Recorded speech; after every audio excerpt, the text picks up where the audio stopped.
Alrighty, hey everyone. So welcome to Delta Sigma Pi's presentation on executing your elections. My name is Haley Spellman and I'm an educational leadership consultant for the fraternity. I'll be presenting today's session, but with us on this call, we also have Chelsea Fix and Jasmine Flores, who are also educational leadership consultants, as well as Associate Director of Chapter Services, Tyler Havens, and Associate Executive Director of Education and Events, Shanda Gray. So the Chapter Services team is excited to share some tips and best practices with you. Today, we're going to be covering everything you need to know for electing new officers. This presentation will be recorded for your reference and will be made available once all programs have been completed. So feel free to turn on your cameras and put your names, chapter, and email in the chat box so you all are able to connect after the event. So starting off, even if your chapter is not holding elections this term, these best practices can be used throughout the year. Today, we're going to be going over voting policies and procedures, election processes, including nominations, speeches, software tools, and voting. And after we cover these topics, we're going to be going into some breakout rooms so that you have the chance to be in a smaller group to discuss your chapter's best practices for officer elections with brothers from other chapters. In addition to these questions that we have prompted for you, you can feel free to ask any questions with each other during the small group sessions, and we will then bring everyone back together to share ideas followed by a Q&A session. Also, please feel free to screenshot any of the slides that we do use for future references. So, diving right into our first topic, we're going to be discussing voting policies and procedures. So in addition to national policies and bylaws, you'll also need to review your local policies and bylaws to see how many chapter members will need to participate, when your elections should take place, and how elections should occur. In the meeting section of your local bylaws, the chapter's quorum should be listed. So can anyone tell me what quorum is? Feel free to just unmute and jump right in and let us know what you think.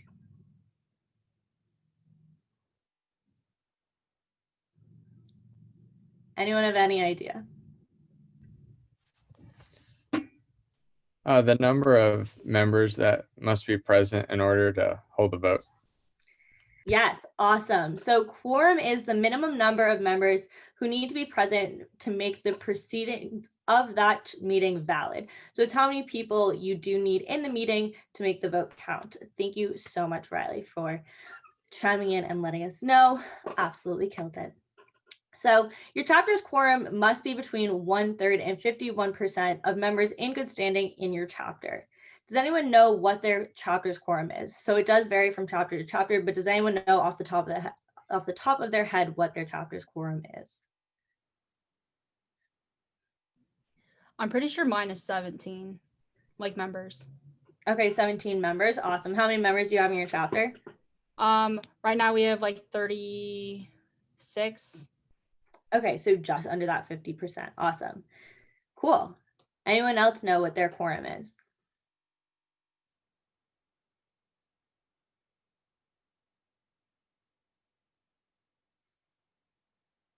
All right, that's okay. Well, if you don't know what your quorum is, as we said before, you can find that in your chapter's bylaws. So make sure you check that out before moving into your election process. So your chapter's quorum, as we discussed, is what is needed for the vote to count. So keep in mind that if your meeting for elections does not match or exceed the quorum, a new meeting must be held. In order to be nominated, elected, or appointed to office, though, with the exception of your chapter advisor, a brother must be in the chapter and in good standing. So keep in mind that any officer that is placed on probation by the university or has not paid debt owed to the fraternity is automatically disqualified for chapter office. Your local bylaws should have your term of office listed as well. So does anyone know, can you tell me how long your term of office is? So it does vary from chapter to chapter. Some might be one term, some might be a year, some might be a calendar year, some might be a fiscal year. So what's that look like for you guys? For We my have, go. Sorry. we have both semester long and calendar year long positions. Okay, cool. And so with that, does it vary between different positions? Are there reasons why some are a calendar year and some are um, through the school year? We like all of the calendar year ones are the nationally recognized, and then we have like director positions, which are only 1 semester long. Okay, cool. That's really neat to see. So yeah, definitely getting some new ideas to those who may not do that. So that's really awesome. Any other thoughts? Any other different ways that you guys have and hold your positions? We have that our president, VP of finance, and the VPCO are 1 year, and all other positions are 1 term. Just because the president, VPCO, and VPF always have a lot of stuff to cover, we felt like it made more sense to have them for a year and have the same person who already knows the material carry on for 2 terms. Okay, yeah, that's awesome. We definitely have seen that in a handful of chapters. I know personally I've seen that in chapters I've visited, and I believe the other consultants can vouch for that as well. So that is a common one for sure, but definitely a good way to do that as well. Any other ways that you guys have your terms for office at all?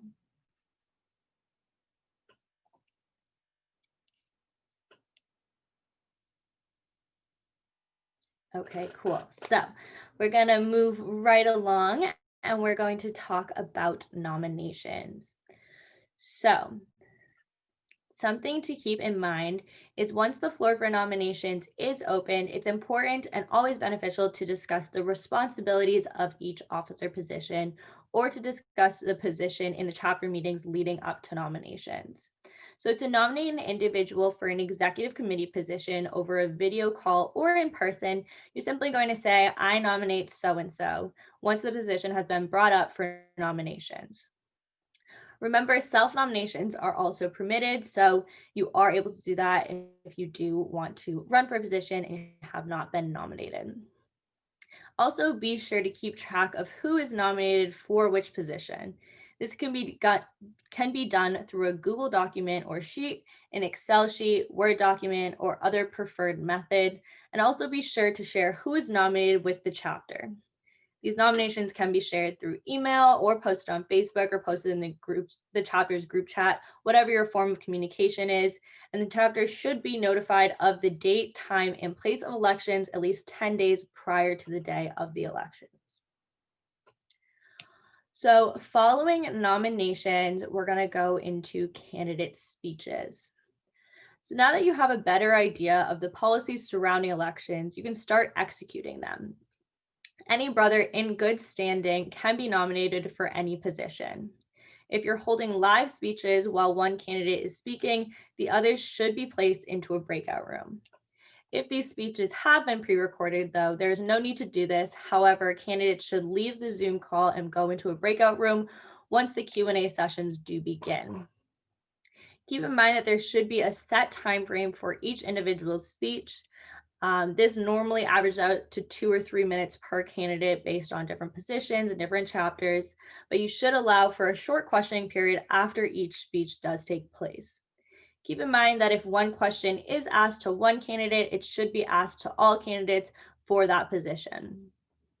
Questions should also be prepared prior to the speech, and more than 5 questions really shouldn't be necessary. So moving on from that is software tools. There are a lot of different platforms being offered in a virtual setting, but some tools that we've heard chapters using that have been successful for voting are MemberPlanet, WebEx, Google Forms, Zoom Polls, or Direct Poll. It is important to note that the platforms must be anonymous. So you should not be able to see who or how many people voted for one individual if your use of these platforms. If you use any of these platforms, do not share your results with the chapter and simply just announce the winner. Also, whatever space you're currently using to conduct ritual in for virtual meetings, you can use those space for elections as well. So what are some platforms you guys are using for your virtual meetings? Are most of you using Zoom? Are any of you using Google Teams, maybe a different platform? What's that looking like for you all so far? We are using Zoom and a mix of Zoom and Google Forms. Okay, cool. And how's that working for you guys? Is that running smoothly so far since you moved virtual? Yeah. Okay, awesome. Is anyone using anything else other than Zoom or Google Forms? We normally use a website called Socrative for our anonymous like polling, even when we're in person, and we used it near like on the pledges voting this year, but that does have some complications that come with it. Okay, so would you suggest that to other chapters? I know you said that there are some complications, but is that something that, is normally a reliable source for you guys? Yeah, definitely in person it's a little bit better because then you can see everyone and they can kind of see their screens or whether or not it's been updated or not. Okay, cool. Yeah, that's a new one. I know personally I haven't heard about that before. I don't know about the rest of you. That's definitely a new one to consider for voting as well. Awesome. Any other platforms that chapters use? Yeah, for surveys or polling, we use SurveyMonkey. Oh, cool. Awesome. And does that work well for you guys so far? Yeah, it helps with anonymous, so no one knows who's voting for who or what surveys are being done. Just that they pay attention to it and they participate well. All right, cool. Nice. So we definitely have a handful of different platforms. Any other platforms the chapters are using in a virtual setting at all?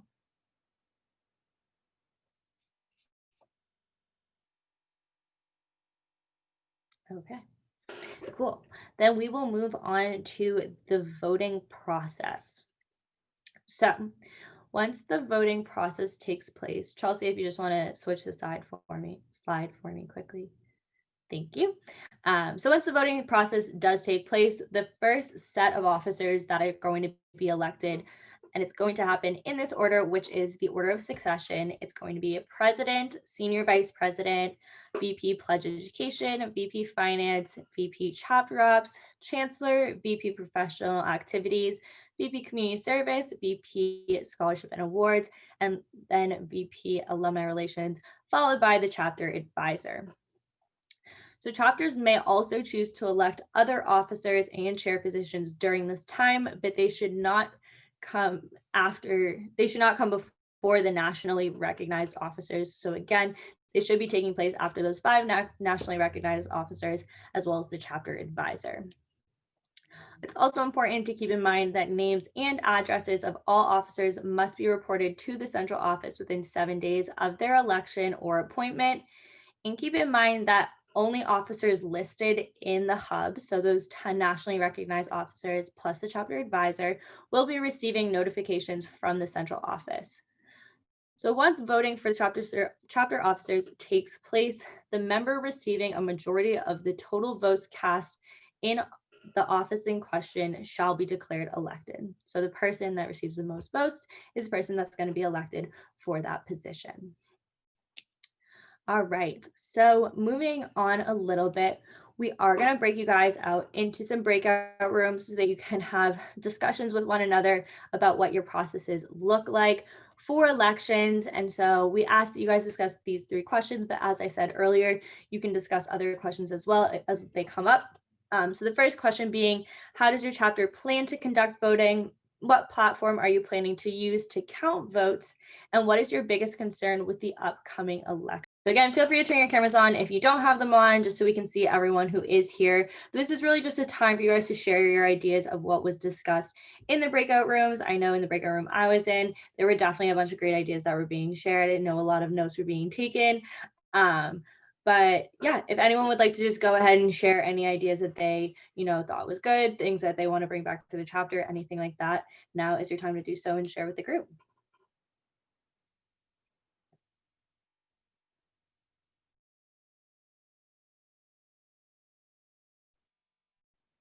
I know the 3 people that were in my group, so I heard the idea. So All right, well then I'll go. So an idea that I heard that was actually really beneficial was having a max cap on a discussion.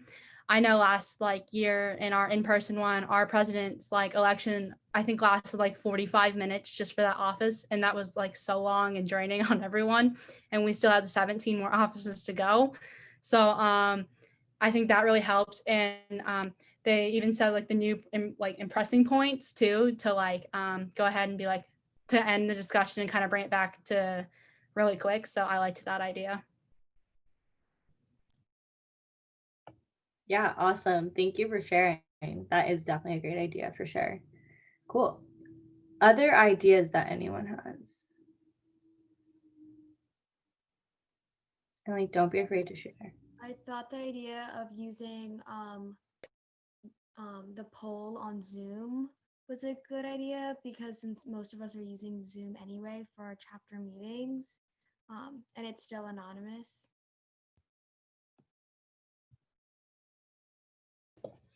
Yeah, for sure. And that, you know, isn't something that everyone is aware of, because Zoom is a fairly new thing, but it's something that more or less all of us have used at one point or another. So definitely just experiencing, you know, different ways that you can use Zoom and all the benefits that it does have is something that I should definitely check out, and I think could be beneficial for sure. Cool. Other discussion topics that you guys all talked about in those breakout rooms?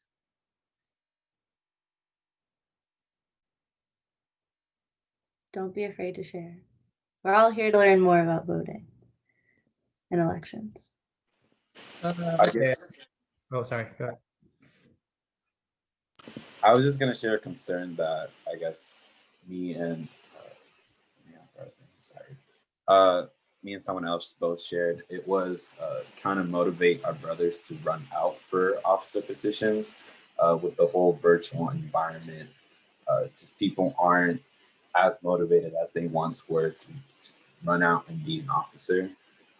Especially like at least for our university, like every in-person event is closed. We're not allowed to meet in person whatsoever or hold any in-person event whatsoever. So while brothers do meet up, it's not an official thing that they do, and we're not allowed to officially tell them to go meet up with people. So I guess what are kind of suggestions you guys might have to try and get our brothers active and try and get them out running for these kind of positions?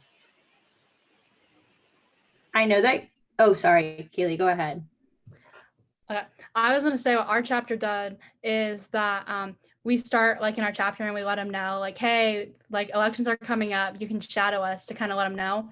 But another thing we do is kind of like recruit our positions a little bit. So we kind of look at the members that would be actually really good in the position that you hold. And we reach out and we say, hey, like, have you thought about running for this position? And say, I think you would do good. Like, come sit down, come have like a call with us and let me run through it and kind of give them a little bit, put it in their head a little bit. And I would say that has helped us tremendously with our positions. Yeah, awesome. A super great suggestion. And I know we see a lot of shaking heads, so it's definitely something you should consider doing if that is something you are concerned about. I know Kelsey also had a point that she touched on in the breakout group I was in, kind of just discussing how you would go about if, you know, people are questioning if they want to run or if people are nervous to run, how that's going to happen. So I don't know, Kelsey, you want to touch on that at all? Sorry to call you out, but Kind of remember what I said, to be honest. I think so what I kind of understood from the person who brought it up in our breakout room was that people kind of felt like a officer position was like a whole lot of responsibility and like it's too much. I don't have time for that. And a way to kind of fix that is really like show the responsibilities of each position before like even nominations. Be like, here's what you would be doing. Really like tell them that the officers are a team. Like you're gonna help each other out, and the people who had just had your position are a text away and can answer any text you have. I know like my first 3 weeks of being president, the past president was my best friend, and I texted him like every day to figure things out. And then even like at some point having the people who are on the executive committee right now talk about their position and why they like it, and what it has done for them. Because I know this position has changed my life for the better. And if people hear that, they'll be like, okay, maybe I can do it.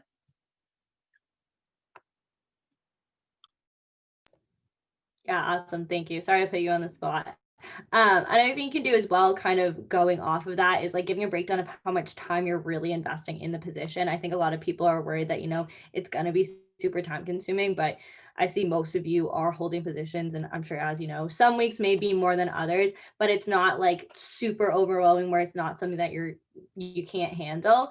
And also keep in mind, and when talking to your chapter, these are skills that you're going to develop and be able to, use in your future. So that way DSP isn't just something that's thrown on your resume, but you do have so many experiences because you were in a leadership position, and you are able to develop all of these skills that you wouldn't normally have if you didn't have one of these leadership roles. So marketing those skills as well is something that you can consider and discuss with your chapter while trying to bring people into running for some of these positions. Cool. So other discussion topics that happened, other ideas that you guys talked about in your breakout rooms, anything like that?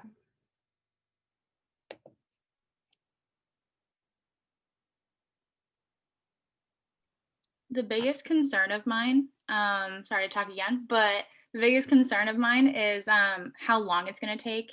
We have 16, we're creating a diversity inclusion chair, so it's going to be 17 positions going up for election. And our election for like 6 people positions took like 3 hours last semester. So does anyone have any tips on how to bring down the time?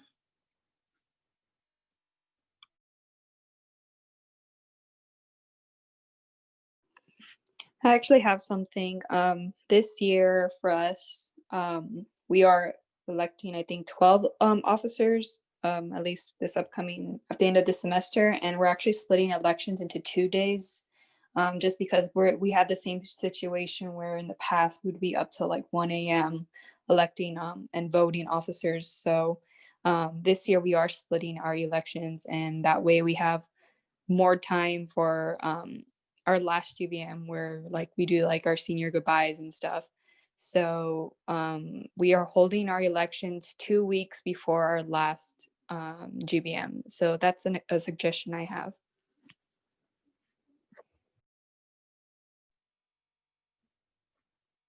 Yeah, I had one as well. Make sure you have, like, let's say the chancellor who's like coordinating this whole thing. Make sure that he or she is like takes control of the meetings, meaning that if someone keeps saying, if a lot of people keep saying the same questions over and over again, just have the chancellor stop it right there and just say, hey, final questions, because we're going back and forth, guys.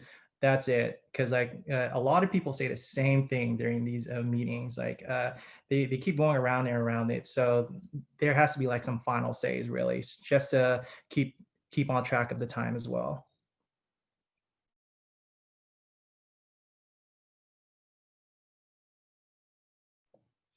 Yeah, for sure. Brian, I know that you unmuted before as well. Was there something else that you wanted to add in earlier at all?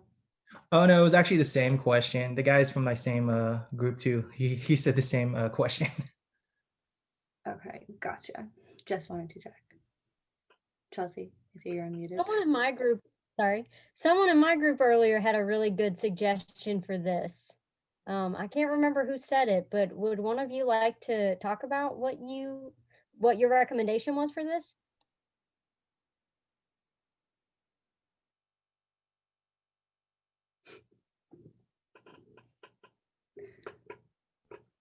The person said, oh, well, we set like a time cap for each officer that goes up to each. They set a time cap for the speech, and they set a time cap for.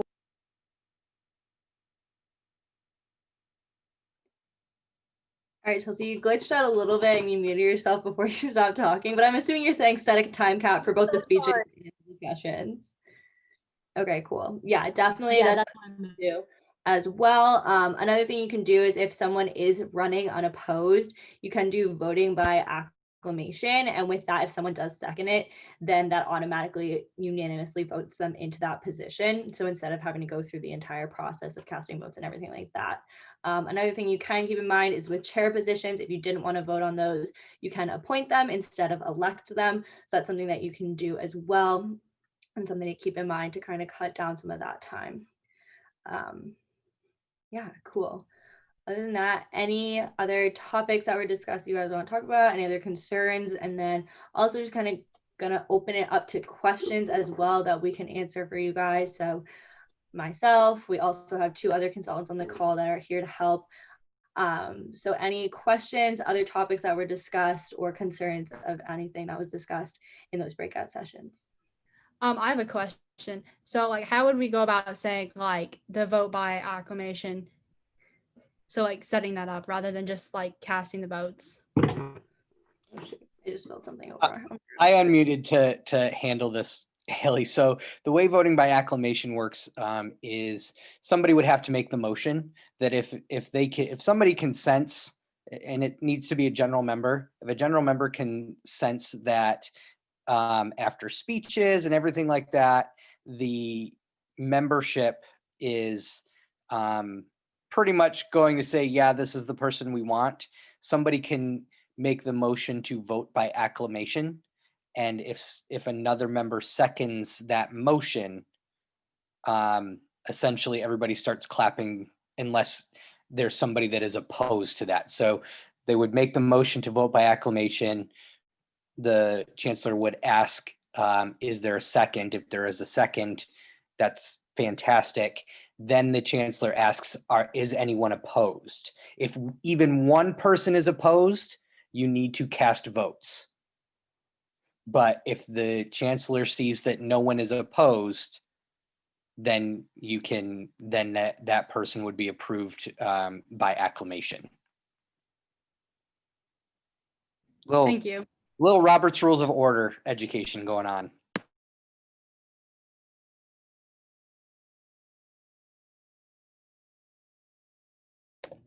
Awesome. Thank you, Tyler. Other questions, concerns, discussion topics, anything from anyone at all?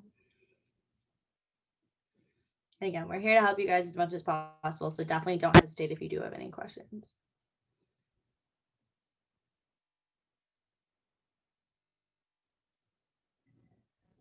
Alrighty. Seeing none. Chelsea, if you do just want to share that last slide, because I know that there were some resources on it, that would be awesome. Cool. Yeah. So these are just some resources that you can find on the website. So it's parliamentary procedures, national policy and procedures, and then chapter bylaws template. All that stuff will help within the policy and bylaws of having elections and voting and everything like that. But other than that, this does conclude the Executing Your Elections presentation. If anyone does have any further questions, please don't hesitate. You are able to reach out to hub@dsp.org or consultants@dsp.org. That will come to myself, Chelsea, and Jasmine. So again, we are here to help you all as much as possible. So please don't hesitate to reach out if you do need anything. Other than that, we will stick around and just see if anyone does have any questions. But thank you all for coming, and I hope you have a great rest of your day. So thanks, everyone. Thank you. Thank you. Thank you.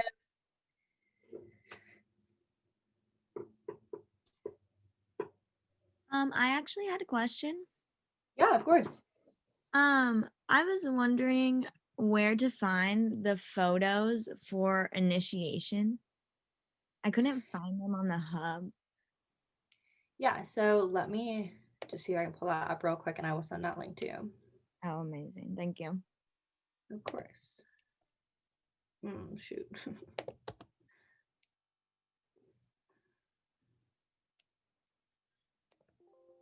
All right, it's gonna take me a minute because my thing is glitching out.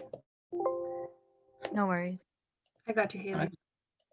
You Thank can you. find them on the website, not the hub. So Just copy and paste.